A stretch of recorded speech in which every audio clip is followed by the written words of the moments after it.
Mbade Malion ani ɲɔntuma fasoden mankan don. Donc mina bɔ ka nin video in kɛ bi ka da video mun bɛ ka circuler réseaux sociaux kan ni tile filanin na n'o ye video ye Iba ka video ye Aidara denkɛ Iba.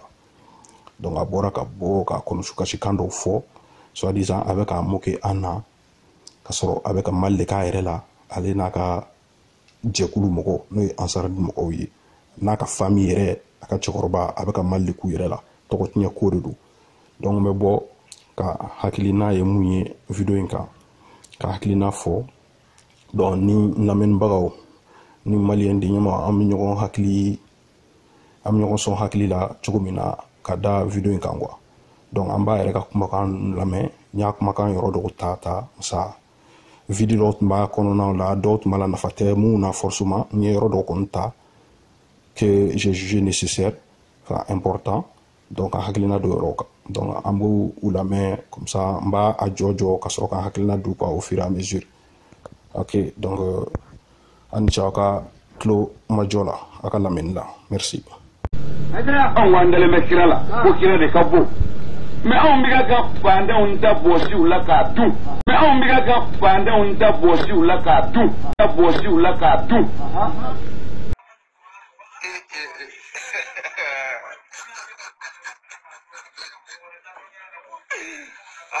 Allahu Akbar. Am ñogo mo da alhamdulillah kulubali ngo ngone amakandi do na do te fale jina ko ouais rawo bi apasena ho jebe woso ni jogo de ko na awu ibaye ibiza de kono walma na ibaye bibliox kono walma na ibaye dogomso no fa domina na o publier o de aga chai ho Aidara denga mangado depuis wolo lay may dogon no fa depuis wolo lay may ibiza la depuis wolo lay may bibliox la mu est-ce que c'est dans mu ne bolo o be bolo mais est-ce que ala puta ka rola na bi bolo ni sutura la kani sutura ni ma la suina ala kani sutura ni mo bine jugo do ansaro lafiya ansaro ayo lafiya dia be ko lafiya fo be ko do ga fo mais na fora dom na ko iba yera ibiza kono walma bibliox kono do na kanga malo ni aka era doni ko so ba tara ko de munu be kuma ko kunshia o te agara na de agara de be era tere ko petiri ne biya ko mi an ti ko to ala ma de ne bolongo ala kama ko do jaja to ta dangati. Mbade Malion donc aw yɛrɛ a tulo bɛ petini mankan na m'a fɔ n ko petini parce que n dɔgɔnin jugujugu don donc n bɛ se ka n permet k'o fɔ a ma Iba nin b'a yira nin cɛnin ka niveau d'éducation bi dan yɔrɔ min na quoi. Donc a bɛ ka fɔ ko a b'a la ka ko dɔw kɛ ko kow tɛ bɛn notamment yɛrɛrɔbaya k'i yɛrɛ yira wasobaya k'i wagawaga mobili baw la yɔrɔw la fantanw ɲɛkɔrɔ ale ni ka action sugu dɔw kɛ mɔgɔ k'i bato o fɛnw de bɛ ka reprocher la donc e bɛ ne jɔ an ɲɛkɔrɔ de ko cɛ kan ka fɛra siran ni i taara Ibiza de la ou bien ni minɛna dɔ dɔgɔnin nɔfɛ genre sunkurutigɛ la dɔ ko di maloko ye o de ye jugojugu ye donc tant o tɛ jugojugu tɛ cɛ la quoi. Ni Aidara denkɛ de mankan donc ale ma minɛ boîte la ale ma minɛ mɔgɔ dɔgɔmuso nɔfɛ donc o de tun ye maloyala ko ye donc n'o ma kɛ mɔgɔ ka bɔ k'ale jugojugu dɔ fɔ donc mun bɛ ka fɔ o ti jugojugu y'ale fan fɛ parce que ale lamɔna ten tɔ de ka balo fantanw ka wari la i kiminikɔrɔba to i sen ka kɛnɛ bolo ka kɛnɛ hali lujurubagatɔw bɛ ka bɔ ka t'u dahirimɛ ɲini bi in na geribudenni mun bɛɛ bɛ kare kɔnɔ Bamakɔ e y'a yira sa k'olu bɛɛ de ka wusa ne ye hali olu bɛ bɔ ka t'u dahirimɛ ɲini e cɛkɔrɔba kiminikɔrɔ e de b'i sigi so ko fantanw ka wari bɛ k'a d'e ma o tɛ jugojugu ye e tɛ baarakɛ bali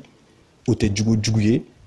mais a ka fɔ dɔrɔn k'e ma taa boîte la k'e ma sɔrɔ mɔgɔ dɔgɔmuso nɔfɛ donc n'o de sɔrɔla k'a fɔ Ansaru ka malo mais comme o ma kɛ donc nin y'olu ka kunnawoloko de donc an mun bɛ ka nin kuma nin fɔ danga de b'an kɔ an dangatɔ in kɔni an bɛ ka balo n'an bolokɔnɔ ni den tan de an sɛgɛn n'an wɔsi k'an ka mobiliw san o la k'an ka sow san o la k'an ka denbayaw balo la e cɛkɔrɔba sen kɛnɛma bolo kɛnɛma ala barika la e de sigilen no ka mɔgɔ ka fila fila n'u ka mugan n'u ka kɛmɛw kɔnɔ yatimɛ dennu. Donc tu es fier de ça. Donc ça montre vraiment le niveau d'éducation que tu as reçu quoi. C'est vraiment dommage. Mais bila jela ihina de bena masa e note I fari nodo. Aw shi note aw fari do masa ayaw kalan ni la. Ale yɛrɛ tun bɛ ka ne kɛ a fana kuma cogo de ye nin ye. Masa reproche kɛra Aidara la na ka kɔ aw ɲɛ ka jugo ko in na kɛwale mun bɛ ka kɛ yɛrɛrɔbaya diɲɛ nɔfɛ ko ninnu mobiliba ko ninnu ale ni so mun bɛ ka jɔ tout ça la k'u bɛ ka bila ale tɔgɔ la a tɛ ka kɛ association tɔgɔ la k'a bɛ k'aw tiɲɛ au lieu d'aller répondre à ça a taara diversion de kɛ radio so la ka kɛ waso kumaw ye ka kɛ kumalankolon fɔw ye mɔgɔ min y'o reproche k'a la ale ni k'o question poser ka kumalankolon fɔw ye tigɛ ale ni dangaw de i fana filɛ tel père tel fils i bɛ k'o ɲɔgɔnna de kɛ question mun bɛ ka poser en tout cas notamment reproche mun bɛ ka k'a la critique mun bɛ ka kɛ i bɛ k'i pan o kunna k'i n'i jɔ an da la dɛ e ma taa boîte la jɔn ko k'e ka taa boîte la jɔn ye boîte ko kuma fɔ qui a déjà parlé de ça ou bien qui taara dɔ muso nɔfɛ dɔ sungu dɔgɔnin nɔfɛ a jugujugu min bɛ k'a fɔ k'a bɛ ka balo mɔgɔw la k'a bɛ ka yɛrɛrɔbaya kɛ ka waso kɛ k'o tɛ diinɛ ye ni daluya b'i bolo ka na ni hadisa dɔ ye ou bien kuranɛ kolo dɔ ko k'a fɔ k'a bɛ ka mun kɛ k'a bɛ bɛn ka fantan ka wari minɛ k'a don aw yɛrɛ la k'olu to ɲɛfarajɛya la ka yɛrɛrɔbaya kɛ mɔgɔw k'aw bato k'a kana n'o daluya de a ma fɔ k'i taara boîte la mais i bɛ k'i fa de la de an tɛ jigi la malheureusement tu es très jeune e ɲɔgɔnna fitinin n'a fɔra k'e de jugo kɛra nin ten tɔ e fana bɛna den jumɛn sɔrɔ k'i bɛ éducation jumɛn d'u ma ça va être la même chose o de la an bɛ ka nin kɛ walasa a ka kɔn ni kɔlɔlɔ kana taa aw fana descendance sɔrɔ walasa a dɔ y'aw sɔrɔ ka ban mais a bɛ se ka dan sira la mais malheureusement c'est aw fa de nɔ don jiginna bɛ k'aw fa de la en tout cas ala ka hakili ɲuman d'aw ma halisa i ka bɔ nin kɔnɔna na donc an bɛ continuer ka taa yɔrɔ wɛrɛ fana lamɛn ka sɔrɔ ka hakilina di o yɔrɔ fana kan.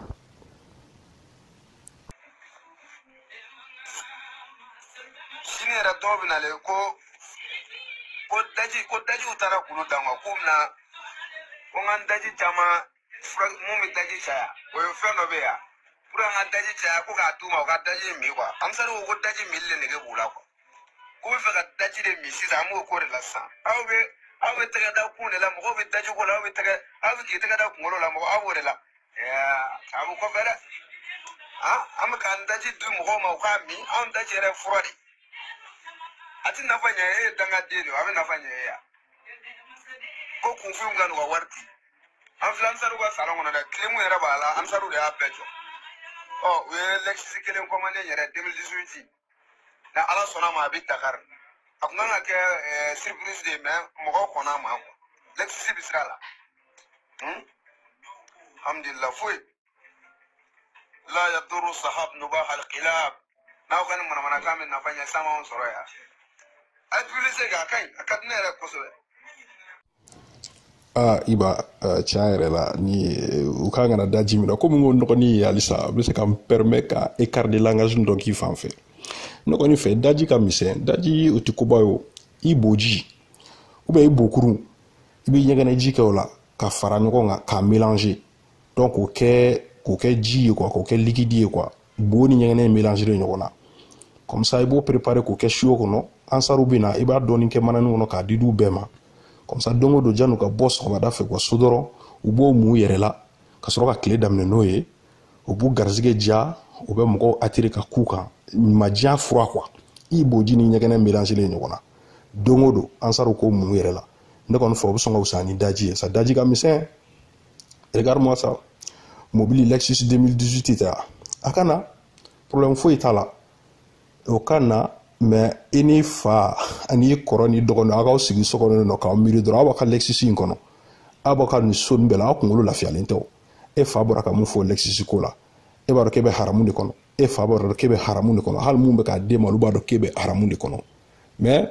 malheureusement nin bɛɛ b'aw ka niveau de yira halisa donc n'o tɛ aw tɔɔrɔ a yɛrɛ kumakan bɛ k'aw minɛ don o don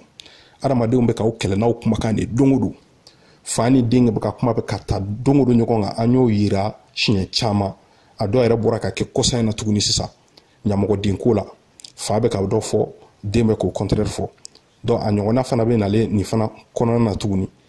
o daminɛ na ni fa bɛ k'a fɔ k'a bɛ ka fantanw ka wari dɔw bɛ ka fantanw ka wari minɛ ko k'o dun donc ne bɛ k'i waso ni fantanw ka wari ye donc c'est vraiment ne t'a dɔn aw ka so ambiance sugu min bɛ yen a bɛ baro sugu min kɛ ou bien aw b'aw ɲɛ jɔ ɲɔgɔn na cogo min na dabarabanko de don mais e bɛ k'a na yɛlɛ i hinɛ de b'an na sa an yɛrɛ bɛ fɛ aw ka bɔ nin kɔnɔ de sa aw donna fɛn kɔnɔ j'ai l'impression que aw tɛ se k'aw yɛrɛ bɔ tuguni maloya kɛlen don donc f'an k'a tɔ kɛ fierté ye k'an ma kɛ ɲagarakɔrɔbɔ ye ka sɔrɔ aw dɛsɛlen de don mais ala bɛ sanfɛ a y'a da ala kan quoi a bɛ se ka bɔ a kɔnɔ maloyala ko tɛ n'aw bɔra a kɔnɔ an tɛ jigin aw la an bɛ jɛ k'an ka diɲɛlatigɛ kɛ ɲɔgɔn fɛ sira ɲuman kan diinɛ sira ɲuman kan adamadenya sira ɲuman kan problème foyi t'a la mais i bɛ ka nin mun kɛ ten nin bɛ sigi aw yɛrɛ de ma dɔrɔn a tɛ foyi k'an na an bɛ k'an ka diɲɛlatigɛ kɛ an sɛgɛnna wɔsi la an bɛ sunɔgɔ sufɛ an wasalenba arasa yɛrɛ ɲuman na an yadalenba an hakili sigilen walita t'an kɔnɔ fantanta t'an kɔnɔ an de b'a di fantanw ma mais e lajɛ est ce que e bɛ sunɔgɔ sufɛ ka ɲɛ wa est ce que e fa bɛ sunɔgɔ sufɛ ka ɲɛ wa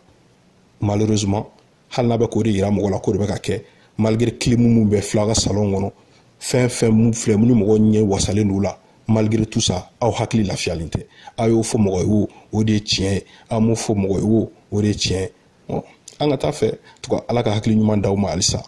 an b'a ka yɔrɔ wɛrɛ lamɛn tuguni ka hakilina di o fana kan an bɛ continuer a fɛ. alakira yɛrɛ wasora don dɔ la alakira ma ko ana aftakhir li annani min hashimi ne bɔra hashimi de la n bɛ waso ni danbe ne waso dɛ waso dan tɛ wa ama bini mati rabbika fahadis n ko ala yɛrɛ de wasora ala yɛrɛ de kan ka waso wa ama bini mati rabbika fahadis ala ye fɛn mun k'i y'o fɔ. Maliyɛnw hakili dɔgɔya ka jugu dɛ hakili dɔgɔya ye bana de kodɔnbaliya ye bana de kunfinya ye bana de ninnu fana b'a fɔ k'olu kalanna k'olu bɛ diinɛ dɔn k'u bɛ kuranɛ dɔn u bɛ hadisaw dɔn a kumakan na mɛn ko alakira yɛrɛ wasora ne ma nin kisi b'a ye k'o yɛrɛ wasora ko k'a bɛ waso n'a danbe de ko ala yɛrɛ bɛ waso ko ala de ko ni mun kɛra ye k'i k'o fɔ n m'a fɔ k'i ye nkalon tigɛ ala ko ni mun kɛra i k'o ɲuman ma sigi ala ye k'ala barika da mais ala bɛ waso sa ala ye ko de kɛ ala ye koba de kɛ ala ye diɲɛ da ke e ni ne da ka diɲɛ bɛɛ fɛn fɛn bɛ diɲɛ kɔnɔ k'o bɛɛ da donc waso ko de ala bɛ se ka waso ala kira bɛ se ka waso comme a y'a fɔ cogo min na k'a bɛ waso n'a danbe de a bɛ waso n'a danbe de e bɛ ka waso ni mun ye an fɛ yen danbe ye jumɛn ye n tɛ ala kira ka yɔrɔ ta dɛ o ye culture wɛrɛ o ye diɲɛ wɛrɛ an fɛ yen comme i ko i bɛ ala kira ladege i yɛrɛ ala kira mɔden ni donc ala kira bɛ waso n'a danbe ye donc certainement e fana b'a k'i bɛ waso n'i danbe de donc nin de ye e danbe ye ka fantanw ka wari minɛ jateminɛdenw ka wari minɛ u ka 20 n'u ka 40 n'u ka 200 ka base dakabanaw don fo bi biri ka don katikatiw kɔnɔ k'i yanga diɲɛ fan bɛɛ kilimuw bɛ so kɔnɔ ka yala k'o yira an na pendant que fantanw bɛ dekun na fantanw bɛ sa kɔngɔ la fantanw bɛ lahala juguya sugu bɛɛ la an ka jamana kan o de ye ka waso ko o de ye danbe ye cɛkɔrɔba sen 2 bolo 2 k'i ban baara ma k'i ta kɛ yala ye luxe kɔnɔ ka tila k'o yanga ka tila ka waso ka tila k'a to mɔgɔw k'e bato o de ye danbe ye donc e b'i ni ala kira compare k'e ni ala compare de la k'olu bɛɛ wasora ni ne ka waso kun ye an ka cɛ halisa n b'a fɔ de n ko éducation ko de don sa mɔgɔ n'i wolola ka mun sɔrɔ i ka so k'o ye ɲuman ye c'est sûr que o ye ɲuman de e bolo i tɛna dɔn juguman ye mun ye hali ni juguman bɛ ka kɛ mɔgɔ wɛrɛ b'a fɔ k'o ye juguman ye e bolo e b'o tigi de kɛ fatɔ ye i b'o tigi kɛ dangatɔ ye o de bɛ ka bɔ i da kɔnɔ bi na donc nin ne ye ka waso ko ye nin ne ye e danbe ye ni nin ye danbe ye nin t'an maliyɛn jeunes danbe ye an danbe o ye ka baara de kɛ ka wuli sen n'i bolo la ka t'i ta ɲini k'i somɔgɔw ladon k'i ka denbaya ladon mun bɛ bɔ i la k'olu ladon ka éducation ɲuman d'u la u k'i ta ɲɔgɔnna kɛ fo ka tɛmɛ i la ka baara kɛ i sen n'i bolo la ala kira yɛrɛ fɔ an ka baara kɛ an bolokɔnɔ den tan na k'an yɛrɛ ta o de ye cɛya ye o de ye danbetigiya ye o de ye hɔrɔnya ye mais ni n'aw ka danbe ye ala ka maliyɛn denmisɛnnin bɛɛ kisi ni danbe ɲɔgɔnna ma ala ka maliyɛn denmisɛnnin bɛɛ kisi ni danbe ma k'an yɔrɔ janya la k'an kisi a tɔɔrɔ ma masa tɔɔrɔ mun b'a la ni on voit les conséquences sur les jeunes là denmisɛnninw de filaw nɔfɛ ten a bɛ ka denmisɛnninw kɛ baarabali ye k'u kɛ mɔgɔ batola ye k'u baw yɛrɛ la hali u t'u yɛrɛ valeur dɔn tuguni sa denmisɛnninw bɛ ka ko min ka aw nɔfɛ ta hali cɛkɔrɔba dɔw yɛrɛ b'a la parce que u mɔna ten tɔ de u ban'u yɛrɛ la de u yɛrɛ valeur banna ka bɔw la kimini ngoro du mogoni fi ni valeur borila si tu n'as pas l'estime de soi c'est iti mogo itugunu quoi ika humanité borila de ini munga suro de bakanya ye masa obani bakaw mbonyona hakili de ba to ko imbeke mais ni hakili taraka boy ka dani kosuna nyona ka avec kololo de jamana kono c'est des pertes ni valeur ameka valeur de perdu tantôt ameka c'est que énergie do de perdu tantôt énergie mutum se ka ke sababu ka ko ke mali ka nga jamana la tanye mais no lu bebe ku tuka côté jugu sako yala donc ebe ko ke dambe ko a aka dambe ala ka mali be kisa toroma donc amé tanye fe alisa ka aka yoro wéré la mais ka hakilina di o fanaka comme ndokon do nya faut toujours mais c'est quand permet bika écart de langage munke do mo ni côté quoi do ni doni mi kuma la il sait que kuma ndo fo ma kuma ndo la o ti basho lu sera ko la quoi mo ni nenna ko fa ko isumuru flani wal may fle ibiza ko wal may fle biblok ko ay dara deni i dogone yo fe o pule ke ye chane fo mais dara demi bazendo fanta nga doro me ni fata tenina ume abana ne ko to kala mo ji dan ne digle no mo la am saru ala ka barka do ala abega milliard mun di ya rabbi ne na ko ni alhamdulillah milliard ka dogon bi hal ni no ko mo bi dona ka dimba ya bela o ba de on fa nyi donc kuma kan assalamu alaikum wa rahmatullah wa ifui filla dama mi nga milliard bi banque la hage bala wa alors anga dakira la yoro ejme yokuma mais kira kumba ka sura fana ta ka di la me dese bato ma kira na diuna muso wallahi ay bukhari la de ubishi ko wana fuka dugu je uti foyi wallahi kira ka de maya ka sura fana bi di la me dese bato ma kira era na di umbishi ko wana allah kira na di umbishi ko wana adra on wandale me kira la ko kira de kabo mais on biga ka pande on da bosi ula ka du adra ne islamé ya di manyaka silinde miga mflaka anye de fieni doko iba I fa manga mene ye chekoroba manga me ambe fa do weresa ya anfa manga me avec la délicat mon fille yana ben je suppose qu'il est là quand même reka ba ça il fa do abe sokili ngono donc quand il fa milliards là c'est la meate qui if c'est la menyoko qui adama de nyoko to kololo kononana donc awere moke aw moke donc nabe ka revendiquer noye et ka glorifier noye ko o tu naka somo be shi kongola ka dumuni di asigi nyoko fantauma anyoko na fantauma ka lula hine are ka shi kongola donc nebe ki glorifier de ko milliard rete fo rete tuguni donc fembe bolo o te ambulu an danga tonu mbulu fembe bolo o tambulu alhamdulillah fitini mbambulo koni o ya halala an woshi an wasalim ba de bofo an woshi an bara de ko nyini mais etan e ka bo ka fo malew nyana ko ya soro chugudi soro chugo wara fo itala ku fantanga wari idu fa bora ka finyana sisa ku fantanga wari ko taka balonoye o ti islamé ayde e de gangi tadi fantoma oluka dumuninge nga ntena jiga ila niroina wa ini koroke nunu bela niroina parce que aw fayni kuma info wakati na madala nasro autum bangira folo parce que ni video koroli mbaw kumawdi wasro abe fantana kono nana mo dum fantana ma ibe kuma mun fo ali ni fantana ma ibe komu ke fengelonte donc fantana ma kuma ali ni doni sorola o kuma o be sikata nyonga ni ala yɛrɛ ma fara mɔgɔ kan ni ma kɛ ala ka jɔn kunna di ye donc o yɔrɔnin na n tɛ jigi la o la kosɛbɛ ça certainement ni kuma nin fɔra wagati min na ani mun bɛ fɔ a ka so kɔnɔ na sisan aw fitinin ma aw mɔna ni mun ye o tɛ kelen ye quoi n bɛna anecdote min dɔ fɔ nin yɔrɔ la ne cousine bɛ n cousine nièce fitinin dɔ plutôt a bɛ burusi kɔnɔ dugu de la Kita mara la ni ansar de a dalen do ala a donna la ndine ni haniye de fa notamment somko fana ya do ala parce que demseni fana do akone a dalen do ala donc ne ya nyinga kabe cotiser ansar la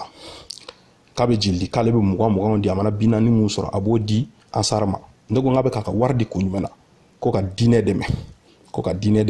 donc ne ya nyinga mo yala est-ce que n'a fɔra ɲɛna ko Haidara ye so san faransi 850 millions de francs CFA a ka wari la k'e bɛ da o la ko k'ale tɛ da o la donc ne y'a vidéo k'a la ka jɔ a ɲɛkɔrɔ n k'i tulo bɛ nin na wa n ko Haidara don Haidara tɛ ko Haidara don n k'i y'a ye a ye mun fɔ a k'a y'a mɛn n ko est-ce que i b'i ka wari di nin de kama k'ale t'a di nin kama n ko yala i b'i ka wari di tuguni Ansarudine ma ko ka diinɛ dɛmɛ n'a ye wa k'a t'a di tuguni mais n b'a dɔn a b'a di parce que o kunkolo laminen don nin ko la ale yɛrɛ nɔ tɛ a somɔgɔw nɔ don mais nin denni fitinin fantan kule ninnu bɛ hali kalan yɔrɔ mun na u bɛ taa Haidara mankutu ye yɔrɔ mun na hali tɔli ɲuman t'u ka yɔrɔ la